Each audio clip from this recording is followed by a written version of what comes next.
तो भाई और बहनों, विशेषकर मुसलमान धर्म से जुड़े हुए भाई बहनों के लिए गोल्डन चांस है। वर्तमान में आपका सुप्रीम गॉड कादिर अल्लाह, अल्लाह ताला, अल्लाहु कबीर संत रूप में धरती पे प्रकट हैं आप और हम सभी आत्माओं के आत्म कल्याण के लिए, हमें उस वास्तविक जन्नत में लेकर जाने के लिए, जिसके विषय में सूरत फुरकानी 25 आयत नंबर 52 से 59 कहती है।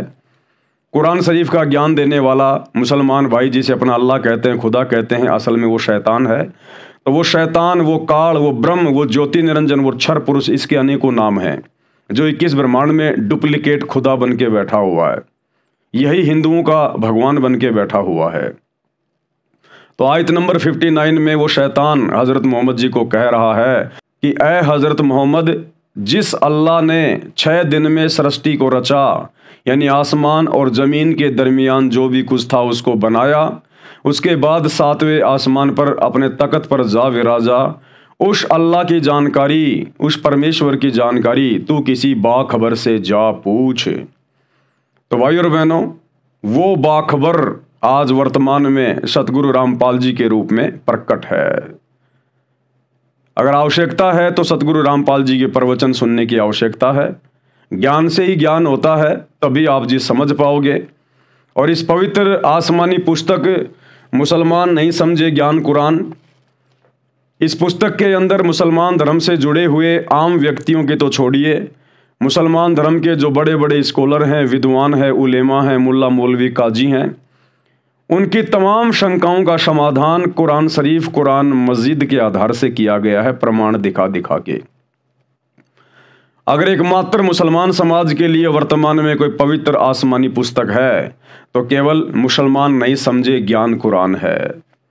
बाकी तौरात, जबूर, इंजिल, कुरान मजीद, कुरान शरीफ, ये भी आसमानी पुस्तक है, लेकिन उनमें आधा अधूरा ज्ञान है।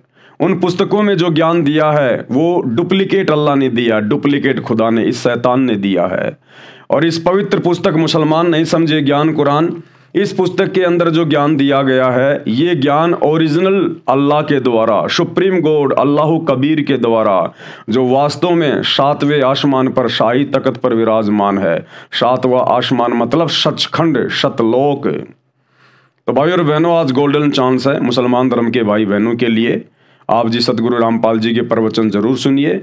साथ ही यूट्यूब पर आप जी डॉक्टर जाकिर नाइक वर्सेज सतगुरु रामपाल जी डिबेट इस प्रकार से सर्च करेंगे तो भी आप ही की धर्म की पुस्तकों को सतगुरु रामपाल जी ने खोल खोल के दिखाया है कि मुल्ला मौलवियों के द्वारा पूरा मुसलमान समाज किस कदर सच्चे खुदा और सच्चे खुदा की इबादत से कोसों दूर बैठा है। और ये आपके धर्म के विद्वान आप लोगों का ये अनमोल जीवन बर्बाद कर रहे हैं। तो भाई और बहनों, वैसे तो पिछले 12 वीडियो में जो इस पवित्र पुस्तक के ऊपर बन चुके हैं, अल्लाहु कबीर के आशीर्वाद से मुसलमान धर्म की पवित्र पुस्तकों में से उन्हीं की शंकाओं का समाधान कर दिया गया है। आज के वीडियो में गुरुदेव भगवान हमें बता रहे हैं कि आदि सनातन पंथ में वास्तविक भक्ति क्या है, सच्चे खुदा की सच्ची इबादत क्या है।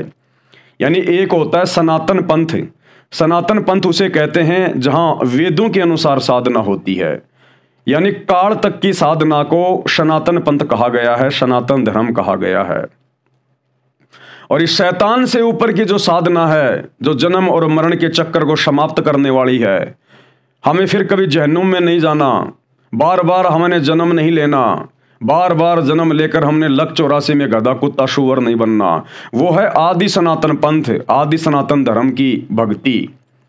तो वो कादिर अल्लाह, अल्लाहु कबीर आदि सनातन पंथ की भक्ति लेकर, यानी अपने सचखंड की जानकारी लेकर, सृष्टि रचना का ज्ञान लेकर, वो अनमोल सच्ची इबादत लेकर धरती पर बाखबर बन के तत्वदर्शी संत रूप में स्वयं ही प्रकट होता है।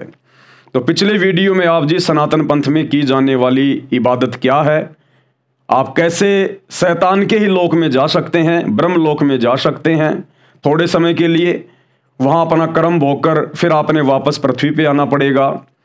अगर कोई शुभ संस्कार है तो मनुष्य जन्म मिल जाएगा स्त्री या पुरुष का, अन्यथा 84 लाख योनियों में गधे कुत्ते सूअर के शरीर हमने भोगने पड़ेंगे। और नरक भी फिर ज्यादातर समय हमने भोगना पड़ेगा, क्योंकि पृथ्वी पर जब तक ये इंसान बाखबर की शरण में नहीं आएगा, तत्वदर्शी संत की शरण में नहीं आएगा, तब तक शुभ कर्म अधिक नहीं कर पाता है, पाप कर्म ही ज्यादा करता है, और पाप कर्मों की अधिकता के कारण उसको जहन्नुम में समय ज्यादा बिताना पड़ता है।